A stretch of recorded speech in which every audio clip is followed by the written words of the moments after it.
So when you look at how people ruin their reputations and their relationships and their businesses, their careers, the gateway to all of the misbehavior that accomplishes that is lying. I mean, look at somebody like Lance Armstrong, right? Or Tiger Woods, right? These guys are the absolute apogee of sport. Everyone loves them. Everyone's just amazed at what they've accomplished.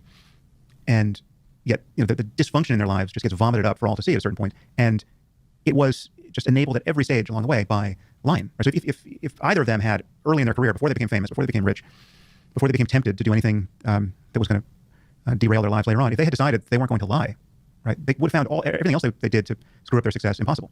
So when I decided, and this is in the book, this was a course I took at Stanford. It was a seminar with this brilliant professor, Ron Howard, who many people, some people in Silicon Valley have taken his course as well. I mean, this course was just like a machine.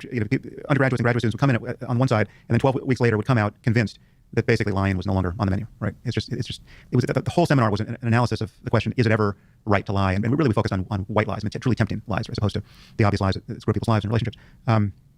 It's just so corrosive, and it's corrosive of relationships in ways that unless you're a student of this kind of thing, you don't necessarily notice. And one example I believe that's in that book is that I remember my wife was with a friend, and the two of them were out, and the friend had something she had to do with another friend later that night, but she didn't really feel like doing it. And she got a call from that friend in the presence of my wife, and she just lied to the friend to get out of the plan. Right? She said, "Oh, I'm so sorry, but my daughter's got this thing," and it was just an utterly facile use of dishonesty to get well, she could have just been honest, right? But it was just too awkward to be honest. So she just got out of it with a lie. But now it's in the presence of my wife, and my wife is now the immediate question is, how many times have I been on the other side of that conversation, right? How many times has she lied to me in an equally compelling way about something so trivial, right?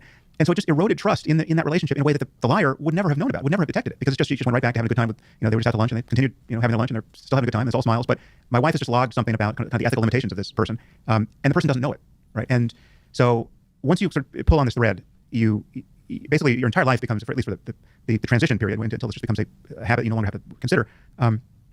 Suddenly, it's the world becomes kind of a mirror thrown up to your mind, and you meet yourself in all these situations where you were avoiding yourself before. So, like, someone will say, do you want to have plans, or do you want to collaborate with me on this project? And if previously you always had recourse to some kind of white lie that just got you out of the awkward truth, which is the answer is no, and there are actually reasons why not, right? You never had to confront the awkwardness of it. You're this kind of person who has these kinds of commitments and this kinds of, it's like, I mean, the most awkward one would be, someone declares a romantic interest in you, and the answer is no, and then it's no for a totally superficial reason, right? Like, this person they're not attractive enough for you, right? They're overweight. Or whatever. I mean, it's like you have your reason why not, and this is something you feel you cannot say, right? Now, I'm not saying that you should always go out of your way, like someone with Tourette's who just helplessly blurts out the truth. Like, there's a scope for kindness and compassion and tact. But if someone is going to really drill down on the reasons why not, if the person says, no, I want to know exactly why you don't want to go out with me, there's something to discover on either side of that true disclosure, right? Like, either you are cast back on yourself and you have to realize, okay, I'm such a superficial person that it doesn't matter who anyone is.